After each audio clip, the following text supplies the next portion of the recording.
ರಾಯಚೂರಿನಲ್ಲಿ ತಾಪಮಾನ ಹೆಚ್ಚಳ, ಬಿಸಿಲಿನ ಝಳಕ್ಕೆ ಜನರು ಹೈರಾಣ.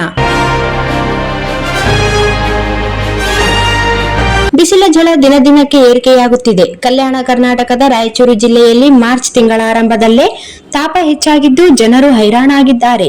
ಕಳೆದ ವರ್ಷಕ್ಕಿಂತ ಈ ಬಾರಿ ಬಿಸಿಲ ಬೇಗ ಏರುವ ಮುನ್ಸೂಚನೆ ಸಿಕ್ಕಿದೆ.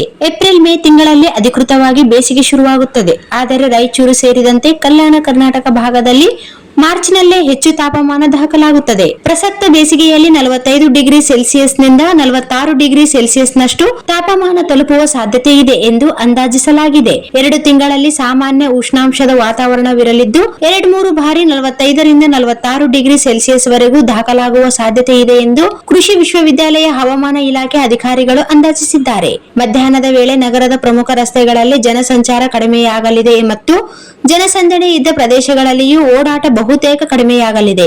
ವಿಶೇಷವಾಗಿ ಕೂಲಿ ಕಾರ್ಮಿಕರು, ಬೀದಿ ವ್ಯಾಪಾರಿಗಳು ಮತ್ತು ಹೊರಾಂಗಣದಲ್ಲಿ ಕೆಲಸ ಮಾಡುವವರು ಬಿಸಿಲಿನ ತೀವ್ರತೆಗೆ ಹೆಚ್ಚು ತೊಂದರೆ ಅನುಭವಿಸುತ್ತಿದ್ದಾರೆ. ಕೆಲವರು ಕೆಲಸದ ಸಮಯವನ್ನು ಬೆಳಗ್ಗೆ ಹಾಗೂ ಸಂಜೆ ವೇಳೆಗೆ ಮಿತಿಗೊಳಿಸಿ ಬಿಸಿಲಿನಿಂದ ರಕ್ಷಣೆಗೆ ಮುಂದಾಗುತ್ತಿದ್ದಾರೆ. ಮಧ್ಯಾಹ್ನ ರೈತರು ಹೊಲದಲ್ಲಿ ಕೆಲಸ ಮಾಡುವುದು ಹಾಗೂ ಜಾನುವಾರುಗಳು ಹೊರಗೆ ಬಿಡುವುದನ್ನು ಮಾಡಬಾರದು. ಈ ಕೆಲಸಗಳನ್ನು ಇಳಿ ಸಂಜೆ ಮತ್ತು ಬೆಳಗ್ಗೆ ಮುಗಿಸಿಕೊಳ್ಳುವುದು ಉತ್ತಮ ಎಂದು ಅಧಿಕಾರಿಗಳು ಸಲಹೆ ನೀಡಿದ್ದಾರೆ. ಬಿಸಿಲಿನ ತೀವ್ರತೆಯಿಂದ ಜನರು ತಲೆಗೆ ಟೋಪಿ ಹಾಕಿಕೊಂಡು ಇಲ್ಲವೇ ಬಟ್ಟೆ ಸುತ್ತಿಕೊಂಡು ಸಂಚರಿಸುತ್ತಿರುವ ದೃಶ್ಯಗಳು ಸಾಮಾನ್ಯವಾಗಿವೆ. ದೇಹದ ತಾಪಮಾನ ಕಡಿಮೆ ಮಾಡಲು ತಣ್ಣೀರು, ಜ್ಯೂಸ್ ಹಾಗೂ ಮಜ್ಜಿಗೆ ಸೇವಿಸುವವರ ಸಂಖ್ಯೆ ಹೆಚ್ಚಾಗಿದೆ.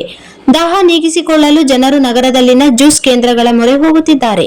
ಸ್ಥಳೀಯರ ಪ್ರಕಾರ ಕಳೆದ ಕೆಲವು ದಿನಗಳಿಂದ ಬಿಸಿಲಿನ ತಾಪಮಾನದಲ್ಲಿ ಏರಿಕೆ ಕಂಡುಬಂದಿದ್ದು ಮಧ್ಯಾಹ್ನ ವೇಳೆಗೆ ಹೊರಗೆ ಕೆಲಸ ಮಾಡುವುದು ಬಹಳ ಕಷ್ಟಕರವಾಗುತ್ತಿದೆ.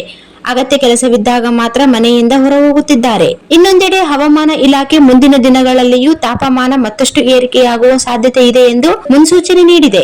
ಸಾರ್ವಜನಿಕರು ಮಧ್ಯಾಹ್ನ ಸಮಯದಲ್ಲಿ ಅನಗತ್ಯವಾಗಿ ಹೊರ ಹೋಗುವುದನ್ನು ತಪ್ಪಿಸಿ ಹೆಚ್ಚು ನೀರು ಸೇವಿಸುವುದು ಹಾಗೂ ತಲೆ ಮುಚ್ಚಿಕೊಂಡು ಸಂಚರಿಸುವಂತೆ ಜಿಲ್ಲಾ ಆರೋಗ್ಯ ಮತ್ತು ಕುಟುಂಬ ಕಲ್ಯಾಣ ಇಲಾಖೆ ಸಲಹೆ ನೀಡಿದೆ.